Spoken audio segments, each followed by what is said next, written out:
Apa kabar? Masya Allah. 3 bulan ya. Net? 3 bulan. Terakhir 11 bulan Maret. Lebih sebulan lebih. Hampir 4 bulan. Kangen gitu. Kangen ngaos. Nopo tesih masih ingat ayat berapa yang terakhir dibaca?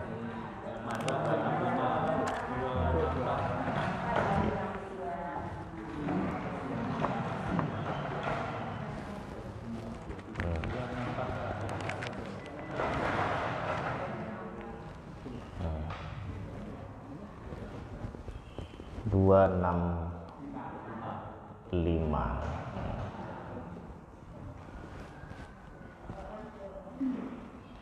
Karena ini nopo jenenge Regen ya, nanti kita pelan-pelan saja. Karena mengaji itu bukan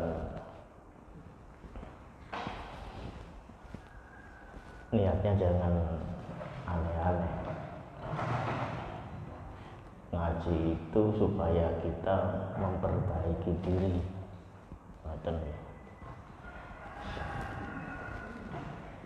Niki berbeda. Sudah jaraknya jauh-jauh masih ngobrol aja. Karena kalau jaraknya jauh, kalau ngobrol nggak bisa bisik-bisik, pasti kedengaran. Ngoten nggih. Nek biyen desek-desek ngono kan enak krungu. Beda. Orang niatnya itu berbeda, maka hasilnya berbeda. Mengaji itu niatnya, saya lihat itu ada 2. Yang satu, orang mengaji karena pengen memperbaiki diri. Yang kedua, mengaji supaya tahu. Ini niat yang bagus semua yang sedang saya bicarakan, bukan niat yang jelek. Ya sudah, karena saya tidak pakai masker, saya copot saja. Gila nih pakai begitu. Kecuali panjenengan pakai masker semua ya. Toh nanti kalau ngaji pakai masker ya nanti malah ngeribet. Asal yang lain pakai masker, insya Allah aman.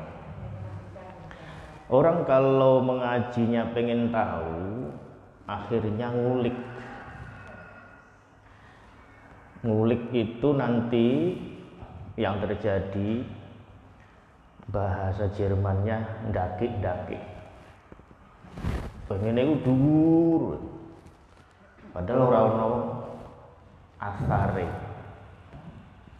Ora terus mengambil buah terus kados niate wau memperbaiki. Kalau niate memperbaiki diri, maka mendengar apapun terus, oh iya, kalau begitu aku tak ngene, kalau begitu saya nanti akan begini. Kan beda toh. Lah, panjenengan saya pilihkan. Kalau kuliah dan seterusnya itu mencari ilmu, mencari pengetahuan sebanyak-banyaknya, setinggi-tingginya, ndaki-ndaki. Tapi kalau ngaji, mbok yao, niatnya yang nomor 2 mawon nggih, supaya memperbaiki diri. Jadi terus isinya itu yang terjadi selama mengaji itu apa ya? Oh, berarti aku kudune ngene. Oh, kudune ngene. Insyaallah niku sing paling tepat kangge panjenengan.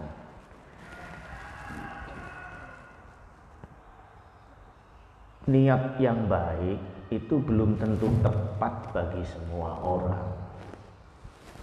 Kalau bagi panjenengan itu yang tepat yang tadi, tapi tidak tepat kalau niatnya itu bagi para mahasiswa di sekolah perguruan tinggi yang sudah level master, doktoral dan seterusnya.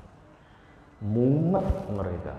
Kalau niatnya supaya memperbaiki diri, belajar Aristoteles misalnya terus supaya niru Aristoteles, belajar Marxisme supaya niru jadi malah yang rumet. Padahal satu semester itu mempelajari kabeh, mempelajari sosiologi, mempelajari fikih, mumet. Makanya kalau di dalam perguruan tinggi tolabul ilmu, yang penting keren, ilmunya dhuwur, orang ketang ora netes. Tapi kan gelare mentereng. Mula gelar niku nggih ora patek sambung karo tingkah laku. Karena memang mencari ilmunya, ngajinya berbeda nih.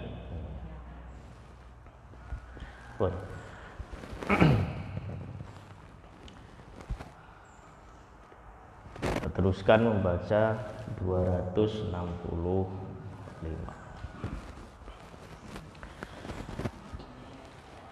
Bismillahirrahmanirrahim. Ila hadratil Mustafa Muhammad ibn sallallahu alaihi wasallam wa ala alihi wa dzurriyyatihi. Al-Fatihah.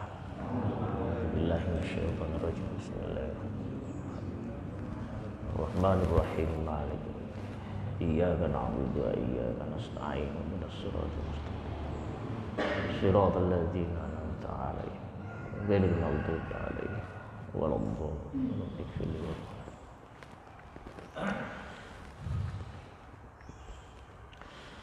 A'udzu billahi minasy syaithanir rajim. Bismillahirrahmanirrahim. Wa mathalul ladzina yunfikuna amwalahum ibtigha'a mardatillahi wa tathbitan min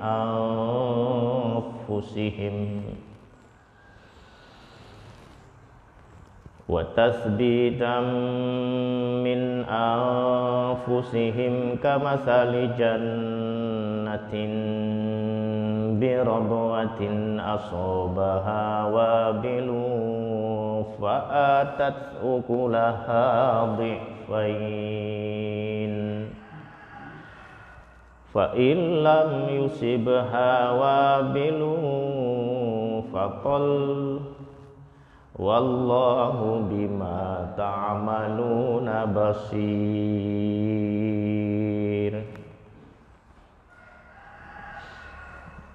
Ayat riyen.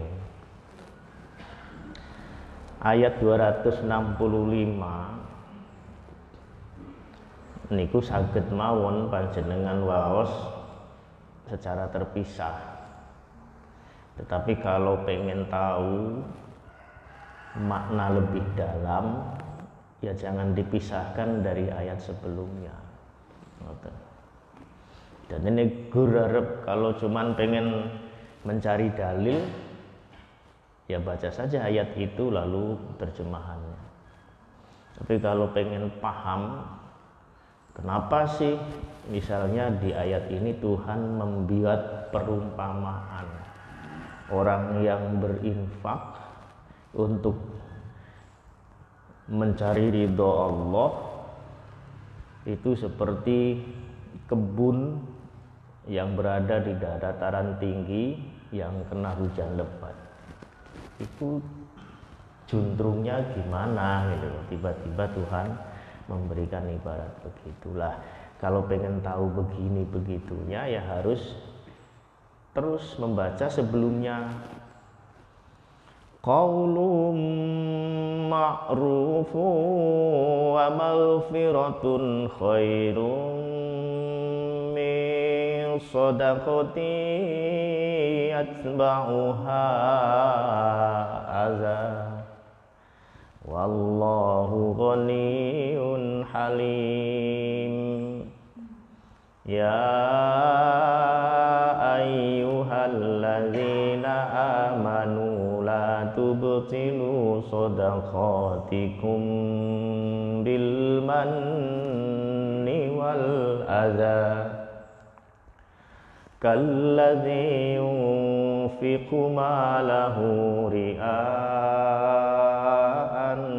nasi wa la yu'minu billahi wal yaumil akhir famasaluhu kamasali safwanin alaihi turabun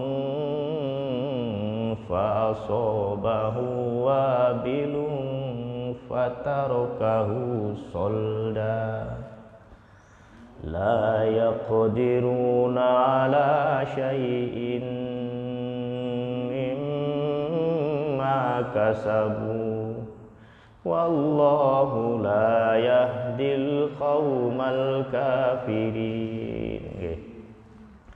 Jadi dimulai dari soal orang harus membelanjakan rezekinya. Wong kita hidup itu rezeki itu diberi. Nah dari pangkal ini kita memang sudah dibedakan antara orang yang merasa bahwa rezeki itu karena usaha sendiri dan karena diberi. Nanti hasilnya itu berbeda. Kita sering mendengar orang, oh duit saya sendiri, keringet-keringetku dewe, sing golek sing kesel rekoso aku dewe, kowe kok pino karek njaluk. Pernah toh? Lah ini karena dia merasa, dia pikir bahwa apa yang dia punya sekarang itu semuanya betul-betul hasil usaha dan keringatnya. Beda kalau orang itu meyakini di dalam dirinya sendiri bahwa apa yang saya punya sekarang semua adalah rezeki, dan rezeki itu tidak lain sumbernya kecuali turun dari Gusti Allah. Pun beda nih. Orang kalau merasa saya yang berkeringat, ya wajar kalau kemudian muring-muring kalau ada orang minta. Kok pinuk kowe karek njaluk, ngoten nggih. Tapi kalau kamu merasa bahwa rezeki ini dikasih Tuhan dan Tuhan kemudian memerintahkan di dalam Al-Quran tidak hanya sekali dua kali, bukan hanya satu ayat dua ayat, memerintahkan bahwa anfiku, yunfikun, infak, nafkah, semuanya banyak ayat. Itu artinya apa? Bukan soal sedekah saja yang disebut infak itu. Artinya gunakan, belanjakan rezekimu. Tuhan kasih buat kamu itu buat keperluan hidupmu. Maka yang paling sederhana ketika saya mengatakan itu di awal-awal dulu adalah Gusti Allah maringi rezeki kepada kita, ya kita gunakan. Jangan ditumpuk, jangan ditimbun. Lebih ekstrim lagi kadang saya bilang jangan ditabung. Ngono ta, pernah nggih? Rezeki kok ditabung. Lah dinggo pun nabung nganggo sesuk. Mangsamu sesuk Gusti Allah pensiun. Wis ora maringi rezeki meneh. Ngoten. Cocok mboten? Cocok mboten? Rawani muni cocok, rawani arep muni cocok. Kok aku duwe buku tabungan akeh, kartune pirang-pirang, arep muni gak cocok. Piye? Lah niku ya ben ngono, tukaran dhewe ning jero ati masing-masing. Itu soal seberapa yakin kamu dengan Tuhan bahwa rezeki itu Tuhan yang kasih. Itu nanti berimbas kepada ketika kamu memberikan atau bersedekah, berinfak, berzakat dan seterusnya. Ini ayatnya nanti nyambung. ria'an nas. Ada orang ya ayyuhalladzina amanu la tubtilu shadaqatikum bil manni wal adza kalladzi yunfiqu malahu ria'an nas, pamer. Jadi orang kalau sedekah sudah bagus-bagus bersedekah, karena itu berarti kita ikut perintah Tuhan bahwa rezeki yang Tuhan beri kepada kita itu digunakan untuk keperluan hidup kita. Dan apabila kita sudah selesai semuanya dan kemudian ada orang membutuhkan lalu kita bersedekah, misalnya itu yang sunnah, yang wajib ya berarti kita meskipun gak ada orang yang butuh kita tetap wajib zakat, bukan? Lah itu jangan kemudian dihapuskan pahalanya. Pahalanya sedekah itu bisa dihapus, bukan berarti sedekahnya batal. Kan ada yang bertanya, sedekah itu kan sudah terjadi toh, niatnya sudah benar, yang nerima sudah benar, sudah beres, sudah dikerjakan 2 hari yang lalu, berarti kan sudah selesai perbuatan. Kok ada di ayat ini jangan kamu batalkan sedekahmu misalnya? Apakah sesuatu perbuatan yang sudah selesai dikerjakan itu bisa batal? Ya boten. Perbuatan atau amal sedekahnya sah, boten batal, belas boten batal sama sekali. Zakatnya panjenengan nek niate bener, mustahiknya sudah menerima dan semuanya dijalankan sesuai dengan syarat dan rukunnya, sah. Terus kok ada bilang bahwa jangan kamu batalkan? Begini jundrungnya. Bersedekah itu amalan yang pahalanya tidak berhenti. Jadi terus, namanya jariyah. Nah, kalau kamu melakukan tindakan-tindakan tertentu, satu misalnya pamer, 2 ngungkit-ngungkit, ngundat-ngundat, terus kalau pamer berarti kepada orang lain. Kalau mengungkit-ngungkit, ngundat-ngundat berarti kepada yang menerima. Lalu kemudian sudah nggak mau ngasih tapi ngomong sing boten enak niku nemen banget to niku. Dijaluki orang ngupai malah nguneni. Iki nemen, iblis tenan. Karena di situ ayatnya qaulun ma'rufun, ngomongmu sing kepenak, wa maghfiratun. Nah ini kadang-kadang masih sedikit yang menjelaskan piye toh yang disebut maghfirah, mengampuni, khairun min shadaqatin, luwih apik tinimbang sedekah, ya sebauha adza, yang kemudian setelah sedekah nglarangno hati. Maksudnya maghfiratun di situ ngene. Kowe nek ngupai dijaluki wong, terus kita nggak sanggup memberi karena mungkin sama-sama kitanya sedang tidak punya atau apalagi punya tetapi pelit misalnya, itu lebih bagus kamu mengatakannya dengan bahasa yang enak. Jadi jangan kowe iki angger ketemu kowe aku wis mesti kok dadi kemrentek gege arep njaluk. Iya tenan gitu. Ambumu kuwi wis krungu. Ngeten kan mboten penak. Wis ora ngupai, omongane ora kepenak. Itu yang disebut menyakitkan hati. Lah terus yang disebut maghfirah, mengampuni. Mengampuni itu ngeten. Wong niku nalika njaluk, kalau orang meminta, itu hatinya itu sudah enggak enak. Apalagi kemudian ditolak, tidak dapat apa yang diminta. Maka wajar kalau dia unen-uneni, kalau dia muring-muring. Sing njaluk no iki. Sing njaluk mesti muring-muring. Wong kok pelite ngono misale. Kowe iku lho ora tau ngupahi nek aku butuh, padahal kowe iku lho nek butuh aku yo nyah-nyoh. Ngoten kan biasa toh. Lah, ketika kamu tidak bisa memberi saudaramu lalu kemudian dia marah-marah, dan kamu mengampuni. Lah itu mengampuni itu ngeten iki. Ngampuni nek ndekne terus muring. Paham nggih? Jadi dua hal. Kalau kamu tidak bisa memberi, maka yang harus dilakukan dua. Satu, katakanlah dengan ungkapan yang enak. Dan yang kedua, ampuni. Maafkan kalau dia ngomong yang tidak enak.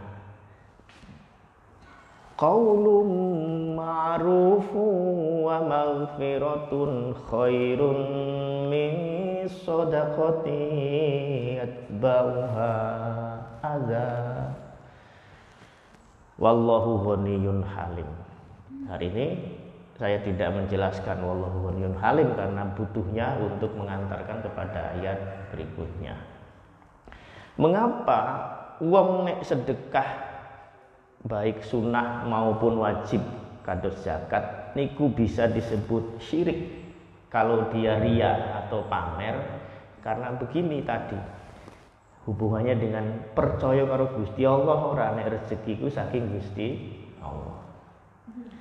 Kalau kamu pamer, kalau kamu kemudian riya annas, pengen sum'ah, pengen terkenal, pengen keceluk, pengen apa meneh kuncoro sebagai orang dermawan, orang baik dan seterusnya, artinya kamu sedang berpaling. Tujuan berbuat baikmu bukan demi Tuhan, tetapi demi nama baik, demi manusia, demi status, demi harga diri. Ini yang disebut syirik. Jadi bukan hanya demi Allah.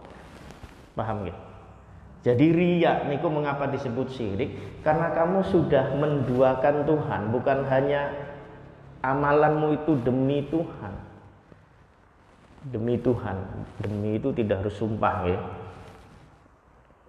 Bukan hanya untuk Allah, tetapi karena untuk pencitraan misalnya. Itu yang disebut syirik. Makanya di dalam ungkapan-ungkapan yang lain kadang juga ditafsirkan bahwa riya itu adalah syirik kecil. Jadi juntrungnya itu begitu. Lah, orang kalau pamer maka dia akan membatalkan sedekahnya.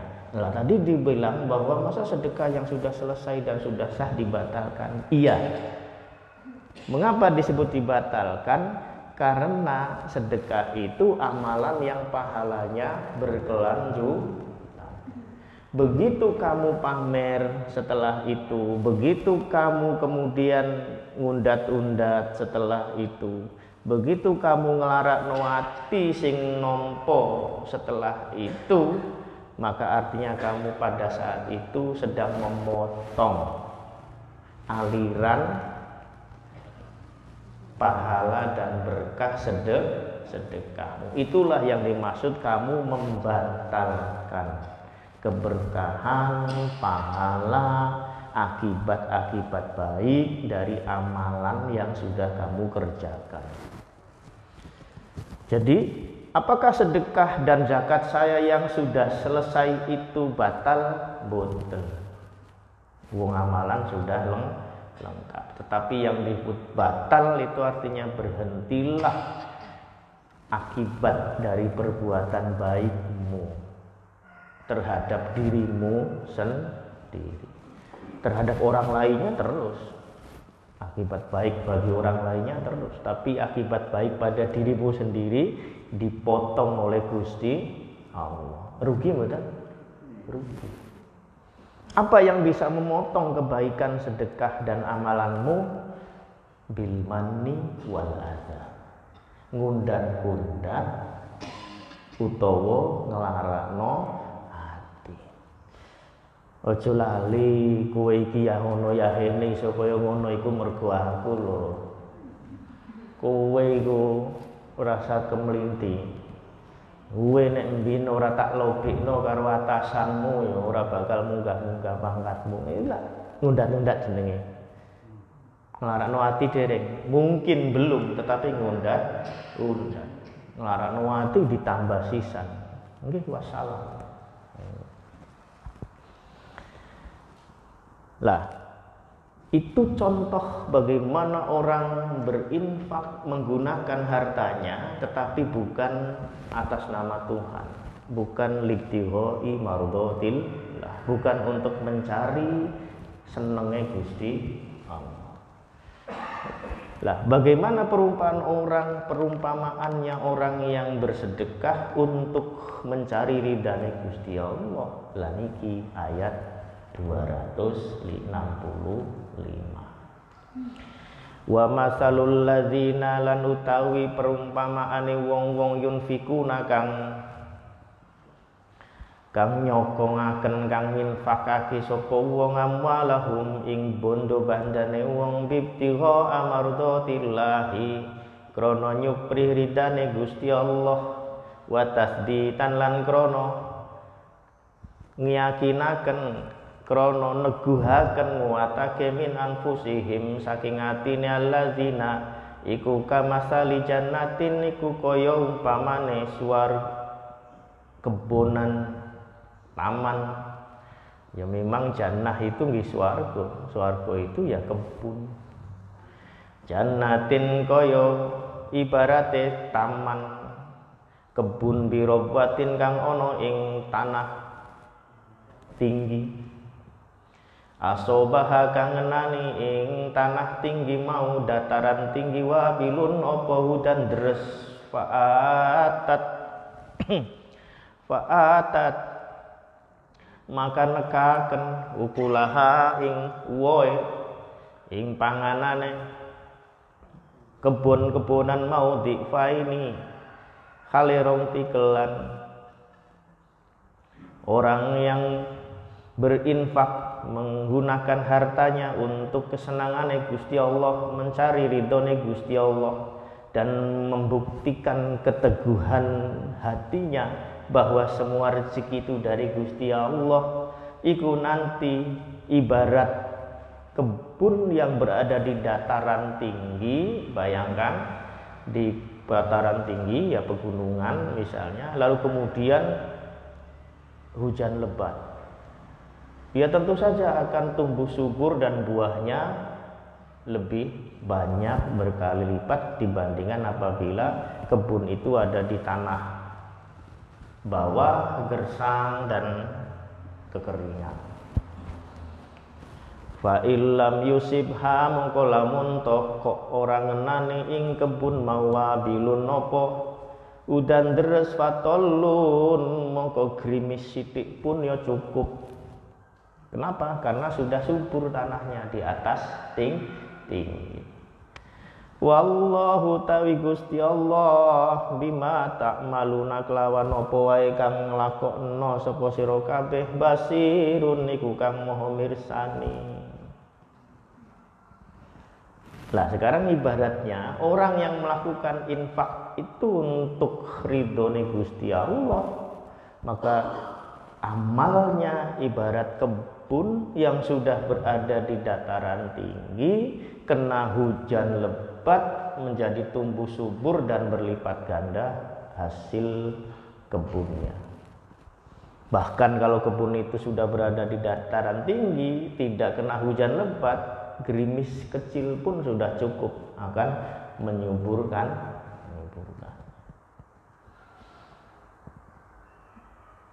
Niki ibarat niki misterius. Pengen sekali saya menerangkan tapi jangan sekarang, nanti besok lah. Apa ada rahasia ilmiah di balik kebun, lalu kemudian dataran tinggi, lalu kemudian hujan lebat, gerimis, dan buah yang berlipat ganda?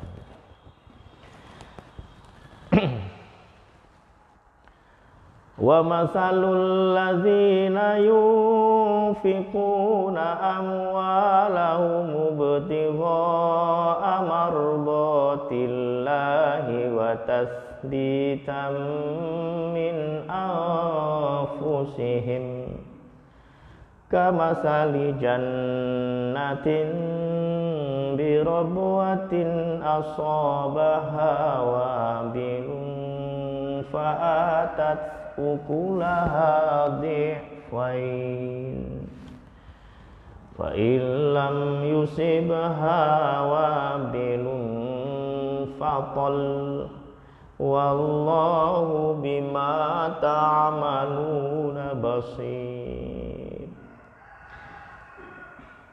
Karena kita itu membaca Quran dengan riwayat Imam Hafiz dari qiraat Imam Asim, maka membacanya birabwatin. Kalau yang lainnya itu birubwatin. Birubwatin. Kecuali kita karena di sini pakai dari Imam Asim. Birabwatin.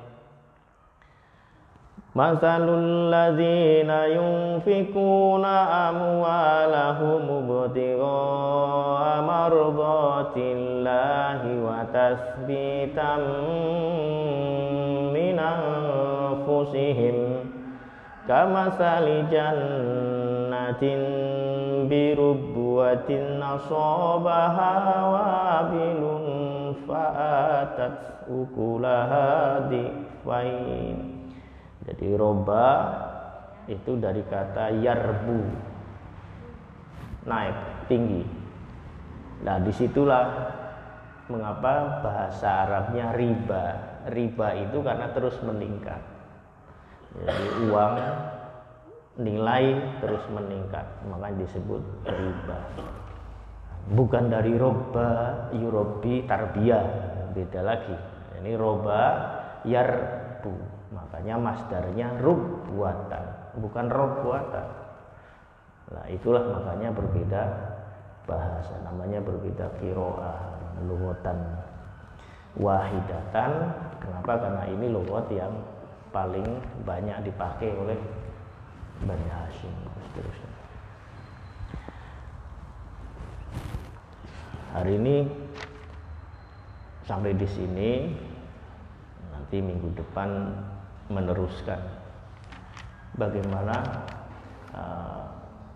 rahasia kebun itu bisa menjadi, seharusnya menjadi tujuan semua orang.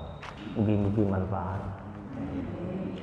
mugi-mugi enteng oleh nyedekahno harta, nginfakno nganggo mendukung fisabilillah libtighai mardhatillah. Terus bertahan, menahan diri, ojo kondo-kondo, ojo pamer. Mergo pamer iku bisa membatalkan atau bisa membuat kita menjadi tidak percaya kepada Tuhan. Al-Fatihah. Bismillahirrahmanirrahim. Alhamdulillahirabbil alamin.